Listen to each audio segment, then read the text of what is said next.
No, you don't need to. Oh, no, Later. This is why he's not good with his money. You see, he just opens up his wallet. Well, I hear nice things about me, and I'm like, let me pay. Here we go. I gotta pay. What is it? That's what the, I need the gun. Kids are doing. Hey, there's she Rachel. is. Hello. How are you maybe guys? next time a better background, but this time is cool. Yes. I was playing this time, but Look, we used our set. Yeah. We had artisans assembling this just for this interview. you. oh, well, see, I can't compete with that. So, oh my goodness. Well, I'm so excited to get to talk with you guys. I'm such a big fan of the show just from the pilot. You've seen it. You've seen it? Yeah, I've seen the pilot. It was incredible. You are a wonderful person for saying that. Yes. Because listen, we haven't seen anything yet. I mean, we've seen John's seen quite a few stuff because he's a producer on the show. But Abigail and I haven't seen much. And to hear somebody other than the people that work for the show say that they like a trustworthy person say it is very important. It's very important. Finally. Thank you very much. Oh my gosh, of course. I mean, I fell in love with basically all your characters immediately. There's so many different personalities at play here. So I would honestly just love to kind of, in your own words, if you could each describe how you view your characters. I see Jim as a guy whose mind is kind of free-ranging and sort of bigger than his circumstance, and that's a great thing, and it's a problem because his mind just is constantly churning, and he's making problems for himself at the same time as he's making problems for everybody else. What I fell in love with when I first got the script was that this was a lovely way for people to try and maintain the love that they had that brought them together in a divorce. To try and find that little thing that made them fall in love in the first place. And retain that friendship and be there for their kids. And so I'm hoping that people will really take that to their heart in the show. Who wants to go? I'll go next. Okay. I'll go next. Look at us working together. We're working together. Cooperation. I really like that. I play Trey Taylor, owner of the Boston Celtics, and I really like that he's put together. You really gotta say that every time. Every time. It has to feel. I want the audience to believe that I'm the owner of the Boston Celtics too, so I'm going to tell everyone that I'm the owner of the Boston Celtics. But I love that he's so. I love that he's capable of doing what he does. I have never been good with money, and so I don't think I will ever reach the status of Trey Taylor unless that check comes all at once, and I don't see that happening. That's just not how life works. But he's very well. He went to MIT. He's smart. He's very brave to, buy the team that he grew up watching. That's especially in a beautiful city like Boston, where they'll let you know if you're running the team into the ground. Like there's 3 cities that you never ever that you better know what you're doing when you go there: New York, Boston, and Philly. Mm-hmm. If you mess up there, you are toast. That's a wrap. It's pretty much a wrap. And so I love that Trey is brave enough to say, you know what, Boston, I'm going to take it on and I'm going to lead us to a championship, because I think he will eventually. Also, Donald's accountant is here. We're going to bring him on camera to talk about it. Just get into the details, the nitty-gritty, because that's what Screen Rant wants. Yeah. They really want the actuarial table. They don't want to meet Mike. I think what's very interesting, I fell in love with the writing and the show right away, and I'd really been looking for a comedy. I wanted to break into the world of sitcom, and I feel so lucky to be. I played Julia on the show, and to work with Jon and Donald and be led by the wonderful Mike O'Malley has just really been a dream. And our director is Jamie Widows, who really is our main director on the show. And I don't know if you know this, but he directed all of 2.5. Not all, Men? but a Oh, lot but of 2.5 Men. He was So, also in a great movie called Animal Animal House. House. Yes. He was Hoover. So I feel so fortunate, just as me as an actor walking into this world to walk into that kind of support. But I also was so drawn to Julia because she is at the center of a storm. She's keeping a lot of plates spinning at the same time. And I really feel like at the core of her is that there is enough love. There's enough love for the kids. There's enough love for her ex. There's enough love to have meet a new person. And really, she's just trying to make it all work. And it's been really fun to play someone who is so together, fall apart, trying to keep this all going. Because really, he wouldn't be here if it weren't for Julia, and he wouldn't be here.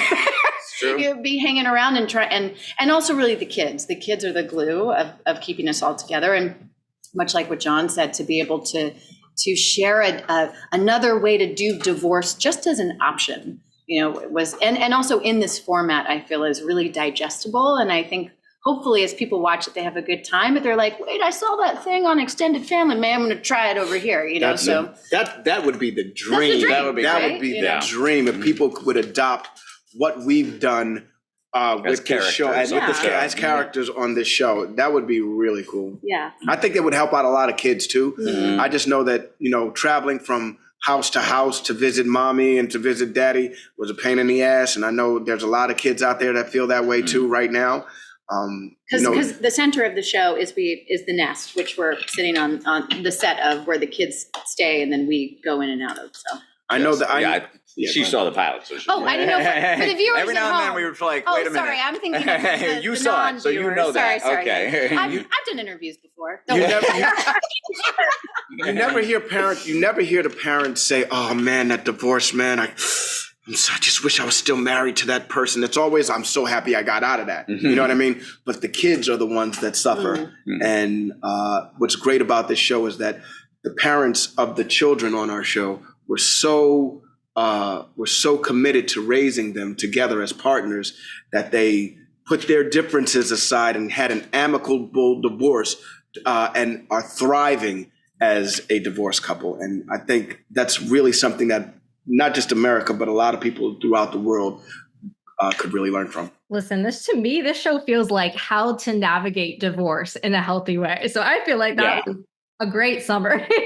Hopefully it's never a useful skill for you. I'm hoping you. that you meet somebody and it's the rest of your life and it's wonderful. But if you do.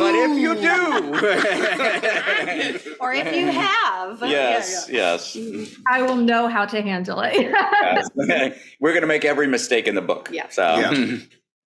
Well, you guys touched on the format a little bit, and this isn't just a sitcom, it's a mockumentary. So how do you feel that style helps to elevate the story and the comedy? Yeah, incorporating confessionals into a sitcom is kind of odd. And it's been funny because we really had to work on where are we going to do the cameras? Where are we going to put them? What are we going to, what are the rules of these confessionals? But it's really fun. And it's become a great device because it can move the plot forward and back. It can, it can introduce all kinds of new things, and it gives the writers this enormous amount of leeway to do stuff. So, that was one of the things that drew me to the project in the first place. Actually, the crazy thing, and I told them, they originally approached me about playing the owner of the Boston Celtics. And I was like, and I started reading it with Mike, and I was like, I'm not funny as the owner of the Boston Celtics. I'm funny as the other guy. You're always funny. I'm always funny. But I was much funnier as Jim than as Trey. And so, but it's funny. I don't even know what they were thinking. It's like, I know what they were thinking. They were like, what can we offer him that will make him say yes? Maybe he likes basketball. Right. Maybe that's it. Let's go that way. Okay, let's something. Let's throw something at the wall. Who knows? But Jim is much more in my wheelhouse. You're incredible. He's so good at this character. He It's really unbelievable. No, I mean, I get to be in the scene with him. Like, incredible work. It's been. How do you do that? Yes. How do you do that? I want to talk about the cast actually for a moment because Abigail when she auditioned, there was the network was not used to thinking of her in comedic parts, even though you had done Timeless with them, which had moments of comedy in it. Absolutely wonderful time travel show. I don't know if you ever got a chance to watch it. I'll give you a quick synopsis. Oh my Yes, gosh. let's. Evil guy steals a time machine. 3 people chase after him in a prototype of said time machine. Mm-hmm. Boom! That's Can the I show. tell you, I just learned Donald has seen the show right now.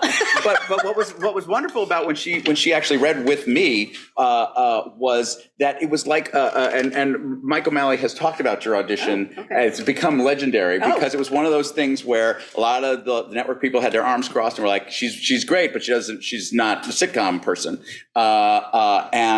And he said it was like watching Secretariat come from, the middle of the pack and just dominate because it was one of the most amazing auditions he's ever seen. Wow. And part of it was that we just have fun arguing. We have an amazing fun time arguing. And he figured people, if that's the secret of this couple, is that we're just going to be giving each other crap for hopefully many seasons. Yes, many more. And the character's whole life. Yes, but it was just an astonishing piece of work, and she has done that in every episode. And then Donald Faison, if you've ever seen a little show I like to call Scrubs, Only he calls well, it. I call it that. That's what I like to call it.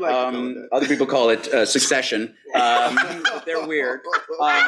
But if you watch that show at all, you realize that Donald Faison is capable of anything as an actor. He's one of the most amazingly accomplished, versatile, and charismatic people on screen. So and off screen. Off screen, I don't know. No, you don't need to. No, later. This is why he's not good with his money. You see, he just opens up his wallet. Well, I hear nice things about me, and I'm like, let me pay. Here we go. I gotta pay. What is it? This, that's what the. I need the gun. Kids are doing. The cash gun. But my point being that that it's a remarkable skill set that we get to play with every week. So it's really, really fun as an actor and as a producer, and we've been doing this for 2 years. We actually shot the pilot 2 years ago almost. It's just been this really crazy long process in terms of the network. They bought it, and then they were like, no, we're going to put it on next season because we're going to have a lot more sports next season. And they had all these exciting ideas, and then the strike hit, and we're like, oh, no.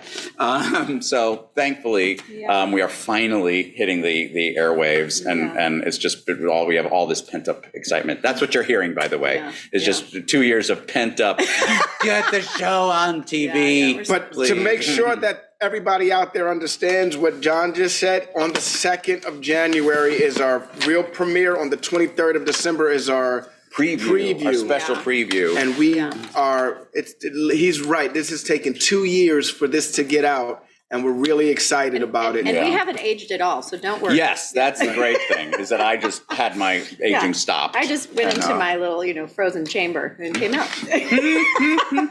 You have a frozen chamber? She has a hyperbaric thing. That's my dressing room. Yes, it's just close it like a big clam shell. She's like, I'd like to ask a question at some point.